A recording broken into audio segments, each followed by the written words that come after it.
अंदमानच्या काळ्या पाण्याची शिक्षा म्हटलं की भल्या भल्यांच्या अंगावर आजही काटा येतो।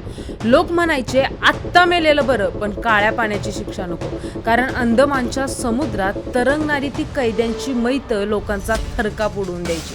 तोच समुद्र अजूनही साक्षीदार आहे कैद्यांच्या किंचाळ्यांचा, चाबकाच्या फटक्यांचा, कैद्यांच्या तडफडीचा आणि त्यांना देण्यात आलेल्या क्रूर वागणुकीचा।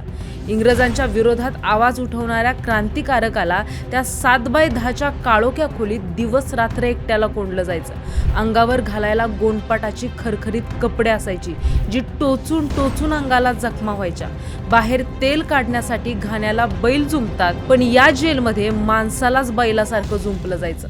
सकाळी 9 ते संध्याकाळी 6 पर्यंत तो जड घाणा ओढताना हाताची सालपाटा निघायची, मानेची कातडी सोलून निघायची, पण ना खाण्यापिण्याची सोय असायची ना लघवीला जायची परवानगी। घाणा ओढून ओढून तहान लागली तर प्यायला समुद्राचं खारट पाणी मिळायचं। हातानं नारळ सोडून आणि फोडून कैद्यांच्या हातातून रक्ताच्या धारा व्हायच्या। एवढं करून खायला काय मिळायचं तर समुद्राच्या बाजूला मिळणारे किडे, आळ्या किंवा साप टाकून बनवलेलं घाणेरडं जेवण। आणि जर कोणी ते खायला नकार दिला तर त्याला मरेपर्यंत बेदम मारलं जायचं। शिवाय त्याच्या नाकातून पाईप टाकली जायची आणि त्यात दूध किंवा अन्न ओतलं जायचं। बऱ्याच वेळा हे फुफसात जाऊन कैद्यांचा मृत्यू पण व्हायचा। हे हाल इतके भयानक होते की तिथे कित्येक जण वेडे झाले, तर कित्येकांनी भिंतींवर डोकं आपटून आपटून आपला जीव घालवला।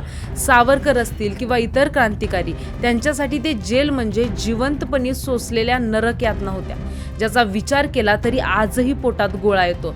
पण हे जे काळा पाणी जेल कुठं होतं, त्याचं नाव काळा पाणी का पडलं? सावरकरांना तिथं कशा नरक यातना सोसाव्या लागल्या? जेलची रचना कशी होती? कैद्यांना इंग्रज अधिकारी कसे अमानुष वागणूक द्यायचे? भले भले कैदी इथं जायला का घाबरायचे? आणि यासारख्या अनेक मुद्द्यांवर आपण चर्चा करूयात। त्याआधी वारी या चॅनलला सबस्क्राईब करा आणि व्हिडिओ शेवटपर्यंत नक्की बघा।